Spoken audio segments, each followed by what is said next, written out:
हेतोऽन्यादि तरतश्चार्थे सुविज्ञः सुराट् तेने ब्रह्महृदायादिकवये मुह्यन्ति यत् सूर्यः तेजो वारिमृदां यथा विनिमयो यत्र सर्गो मृषा धाम्ना स्वेन सदा निरस्तकुहकं सत्यं परं धीमहि। जन्म आदि यस्य जन्माद्यस्य, जो जन्म मृत्यु से रहित है,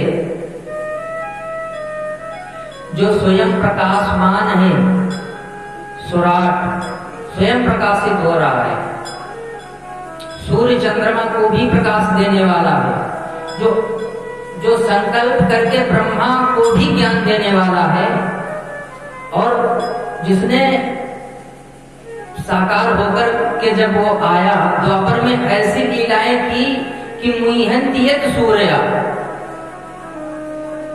ब्रह्मा जी मोह में पड़ गए और उनके बड़े भैया बलराम भी मोह में पड़ गए। ऐसी लीलाएं की ब्रज में आकर के, जिनकी बंसी वादन में तेजो वारी मृदाम यथा विनिमयो यत्र सर्गो मृषा,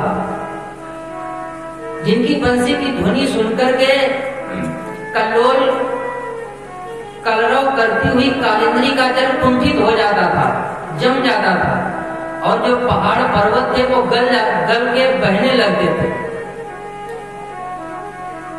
जिनके 3 धाम हैं, कौन कौन?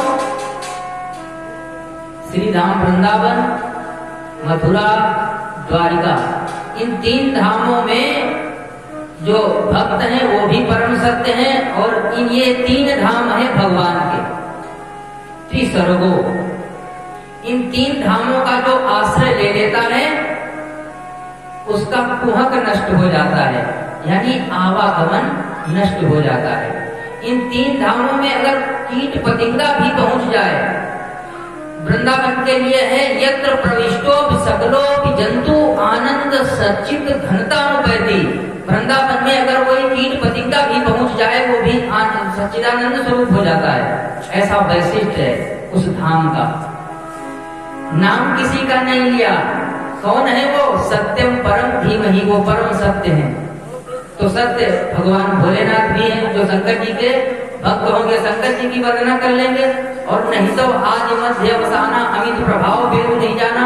दुर्गा जी भी सत्य हैं, उनका भी वेद नहीं जान सकते उनके बारे में भी। तो जो दुर्गा जी के भक्त होंगे वो दुर्गा जी की स्तुति समझ लेंगे, और जो भगवान कृष्ण के भक्त होंगे वो कृष्ण की स्तुति कर लेंगे। इसलिए सार्वभौम स्तुति की प्रथम ब्रह्म सूत्र से प्रथम श्लोक में, और दूसरे श्लोक में अनुबंध चतुष्टय, यानी भागवत का कहने का अधिकारी कौन है, भागवत कथा सुनने का अधिकारी कौन है, और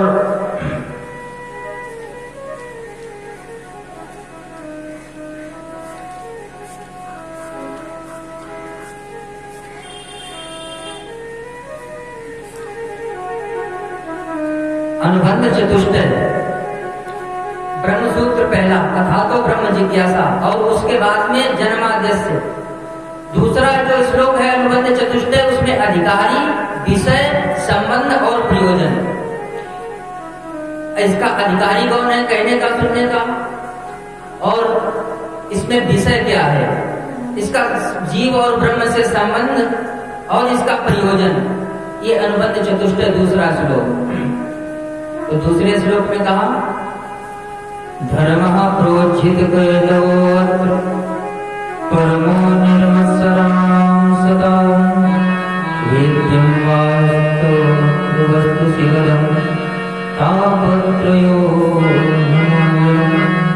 श्रीमद्भगवते महानिगते किं वा परैरीश्वरः सत्यो हृदयवरुध्यते वरुध्यते प्रकृतिभिः सुश्रुतिस्तत्क्षणात्। धर्मः प्रोज्झित कयतो अत्र परमो निर्मत्सराणां सताम्। जिसके भीतर से मत्सर निकल गया हो वो अधिकारी है कथा कहने का। मत्सर किसे कहा जाता है?